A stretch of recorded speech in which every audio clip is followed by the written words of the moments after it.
Hello everyone, আজ একটা পনিরের রেসিপি শেয়ার করছি তোমাদের সাথে।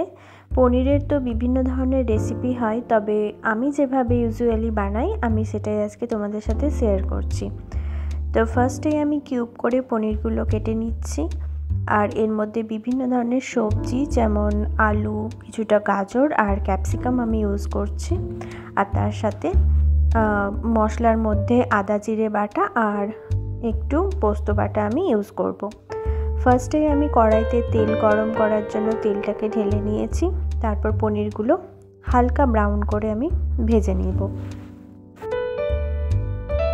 পনিরগুলোকে হালকা ব্রাউন করে আমি মিডিয়াম ফ্লেমে রেখে ভেজে তারপর তুলে নিচ্ছি।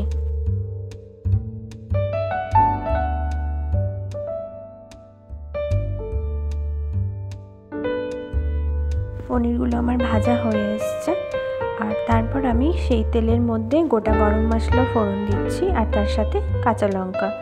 তারপর আলুটাকে আমি লাল লাল করে ভেজে নেব।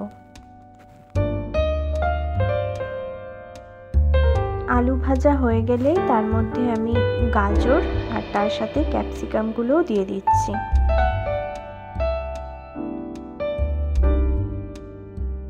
তারপর এইগুলোকেও আমি হালকা করে ভেজে নিচ্ছি।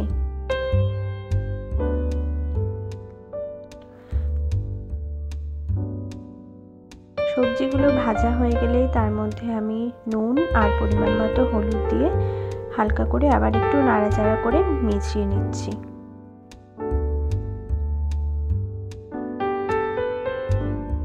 তারপর সমস্ত কিছুর মধ্যে আমি আদা আর জিরে বাটার পেস্টটা দিয়ে দিচ্ছি।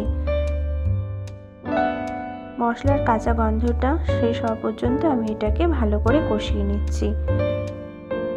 তারপর আমি কিছুটা জল দিয়ে এটাকে ফুটতে দেব।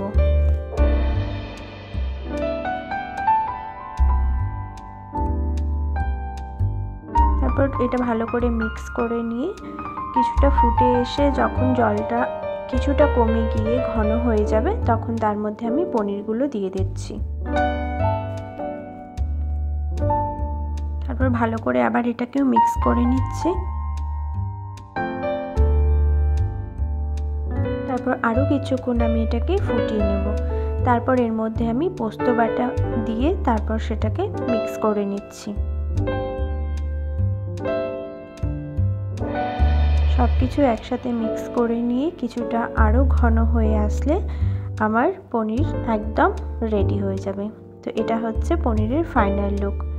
ভালো লাগলে অবশ্যই লাইক কমেন্ট করো।